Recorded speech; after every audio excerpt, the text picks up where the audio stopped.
ایک منٹ ہے تو عرض یہ کرنی ہے آپ سے حضور سید عالم نور مجسم شفیع معظم صلی اللہ علیہ وسلم نے فرمایا میری امت گناہوں کے سمیت قبر میں جائے گی تو اٹھے گی جنتی ہوگی.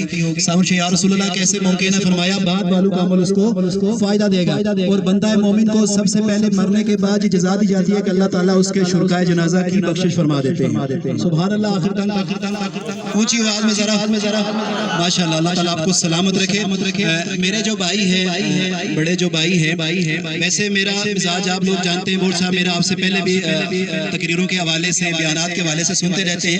اب ٹائم بالکل ہو گیا لیکن حقوق کے حوالے سے یہ بات کر دوں بطور چھوٹا بھائی ہونے کے چونکہ بڑے بھائی پبلک ڈیلنگ میں زیادہ رہے ہیں ناریٹا میں یہ کام کرتے رہے تو بہت سارے آپ لوگوں کا آنا جانا ہوگا. ہو سکتا ہے کسی کا لین دین ہو تو بلا جھجک وہ مجھ سے طلب کر سکتا ہے غصہ سے طلب کر سکتا ہے. اس میں کوئی نہیں ہے. نبی علیہ السلام جب جنازہ پڑھانے کا ارادہ فرماتے تو پہلے پوچھا کرتے کہ کسی نے اس کا قرض تو نہیں دینا یا اس نے کسی کا قرض تو نہیں دینا. اگر قرض والا معاملہ ہوتا تو آپ جنازہ نہ پڑھایا کرتے. قرض والا معاملہ ہوتا تو آپ جنازہ نہ پڑھایا کرتے. صحابہ فرماتے تم پڑھ لو میں ایسے جنازہ نہیں پڑھتا. ایک موقع پر نبی علیہ السلام جنازہ پڑھانے لگے تو پوچھا کہ کسی نے قرض کا اس کا ہے کسی کو قرض یا اس نے کسی کو قرض دینا تو کچھ لوگوں نے ہاتھ کھڑے کیے کہ یا رسول اللہ ہاں کہ ہم اس نے ہمارا قرض دینا ہے. تو نبی صلی اللہ علیہ وسلم فرمایا آپ لوگ پڑھ لو میں نہیں پڑھتا. تو ابو درداء رضی اللہ عنہ نے کہا یا رسول اللہ اس کا سارا قرض میں طرف سے ادا کرتا ہوں. تو تب نبی علیہ السلام نے جنازہ پڑھا. اور قرض آپ کو پتہ ہے اس بارے میں اکثر آپ سنتے رہتے ہیں کہ شہید کا بھی معاف نہیں ہے. قرض ہو لین دین ہو غلطی ہو کوتاہیوں کو بھی ہو تو اپنے حقوق آپ فی سبیل اللہ معاف فرماتے ہیں.